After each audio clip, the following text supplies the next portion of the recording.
Hey everyone, my name is Josh. I am the author of the blog posts on the msucguide.com blog. However, today we're going to take things in a slightly different direction. I wanted to try my hand at webcasting, so I'm giving Screenomatic a try, and so far I'm actually pretty impressed with the free version of this software. There are some cool features I may want to look into Pro for later, but for now, it's allowing me to record my screen and also have myself on webcam here. So this is pretty cool. What we're going to dig into today, though, is a little chat on deciding deciding when to put users in a hybrid Skype for Business deployment into Skype for Business Online, or whether to put the users into the Skype for Business On-Prem deployment. So today, we're going to go over a site, a comparison page, I should say, on products.office.com that lists side by side all the different features and pieces of functionality that are possible to do within Skype for Business, and then see which are available in the Skype for Business Online Plan 1, Skype for Business Online Plan 2, and then which features are only available in the Server 2015 scenario. So again, this is for people who are in a hybrid situation and are trying to decide which users they need to keep on-prem and which users they can kind of save some costs with by moving them into the Office 365 cloud for Skype for Business. All right, so let's go ahead and take a look at this page back here. We have Skype for Business Compare Plans, Online Plan 1, Online Plan 2, and Server 2015. Again, you can see there's a little bit of a breakdown of prices here. For only $2 a month, we can have users licensed for all the features available in Online Plan 1. We do a little bit better than doubling the cost there for Online Plan 2, but as you'll see, we have quite a bit more available to those users. And then in a non monthly cost structure, we've got Server 2015, and that is based on software costs and CALs. And so obviously they want you to find a partner there so that you can talk to them about getting a quote for whatever your specific needs are going to be within on-prem environment. So without wasting too much more time on the pricing of these, let's really dig into the feature pieces that will determine what you're going to go with. First, we have presence and group IM, and obviously we're just talking about the ability to see one another's presence in the client, whether you're green and available, or you're busy and you show up as red, you're away and you show up as yellow. That's our presence, and the ability to go beyond peer-to-peer chat conversations and have group chat conversations. That functionality is available across all three options. As are the next three here. We have the ability to transfer files via IM, audio and HD video calling to Skype for Business users. So just your, not enterprise voice, we're just talking about audio via Skype for Business and HD video calling. Two great features, two very powerful collaboration features for reaching that person who's across the country or across the globe face to face and having a real meaningful conversation peer to peer. That is available across all three platforms. Skype connectivity. And here we're not talking about Skype for Business. We are talking about the commercial version that's been around for quite some time. Just the regular Skype, the program that was bought and by Microsoft a few years back. That's got hundreds of millions of users. That directory of users is now available if it's set up within your environment. That is an option to communicate with all those users from Skype for Business. The ability to connect with them via presence, IM, and audio and HD video calling is available across all those platforms as well. So there's quite a bit of functionality and some powerful, cool new features that you can give to your Skype for Business users regardless of what their licensing mode is. Good stuff to keep in mind there. These next few features, however, this is where you need to at least have Skype for Business Online Plan 2, or obviously your on-prem. To start the list out, we've got group HD video calling. So the second you want to invite another party into a peer-to-peer video call, you need to make sure you're having that user. That user has to have the Online Plan 2 licensing at least. It won't work for them if they're just using Online Plan 1. Same thing goes with scheduling a meeting in Outlook for Link. There's the awesome button that's available with the Outlook add-in to go in there and schedule a Link meeting with all the pre-formatted meeting information right there from the Outlook client, but that is only available to Online Plan 2 or on-prem users. Join meetings from the desktop and from your web browsers. It gives you a lot more flexibility with how you can join meetings, and that's cool.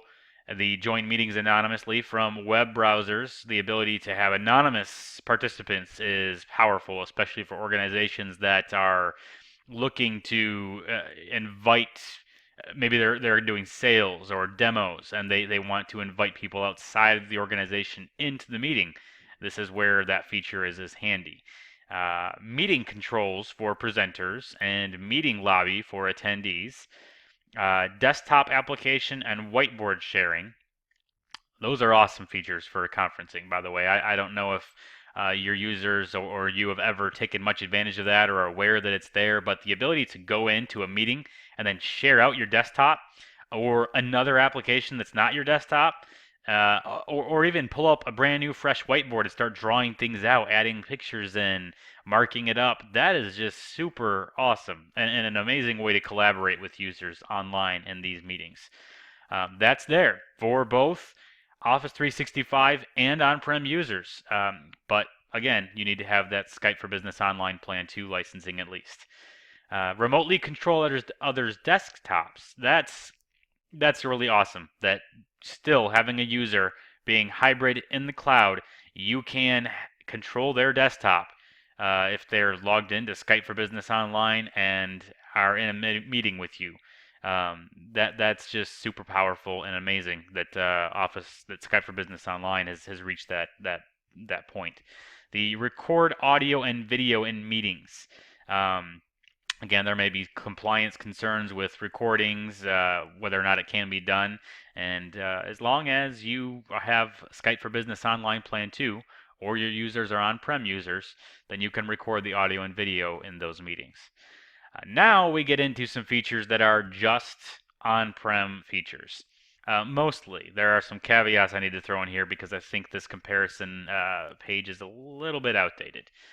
Persistent chat, however, is not one of those caveats. Persistent chat is strictly an on-prem feature. Super cool feature, very useful for teams that, especially 24-hour teams, that have shifts coming and going, but have issues that may need to be passed over from shift to shift. Having those issues being recorded and discussed in a persistent chat room, and then new shift workers coming on and seeing all the history there of what's been discussed from the previous shift, that is amazingly powerful and makes sure that all your workers are in the know and up to speed with what's going on that team. Those users, though, need to be on-prem. Dial-in audio conferencing. PSTN conferencing is in preview for Skype for Business Online, but you need to be Skype for Business Online Plan 2. So again, that's in preview, and it does require the higher level, but it is available in a preview mode and probably soon in general availability with the Office 365 platform. Interoperability with video teleconferencing systems, that needs to be on-prem. Interoperability with third-party dial-in conferencing providers, though, that is just for Skype for Business Online Plan 2. It's not even a on-prem deal there. So just keep that in mind if that's something that you need to look into as a company. That you'll need to have those users on a Skype for Business Online Plan 2. Honestly, I don't think this would come into play too much in a hybrid scenario. I think it would be if you just had everybody in Office 365 using Skype for Business Online, they had dial-in conferencing needs. That's where this, I think, would come into play more. The enterprise voice. there to much fanfare and with a huge welcome, PSTN Cloud PBX calling is in preview for Skype for Business Online, and that functionality should be general availability, I assume, pretty soon here. That is something that is just phenomenal, awesome. I'm super excited to see that functionality in the cloud.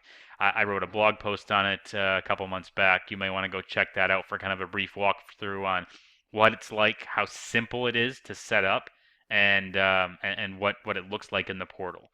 Um, Outside of that, though, outside of the basic making and receiving phone calls, the more advanced enterprise voice functionality, E911, call park, response groups, etc., all that stuff is not available in Skype for Business Online at this point.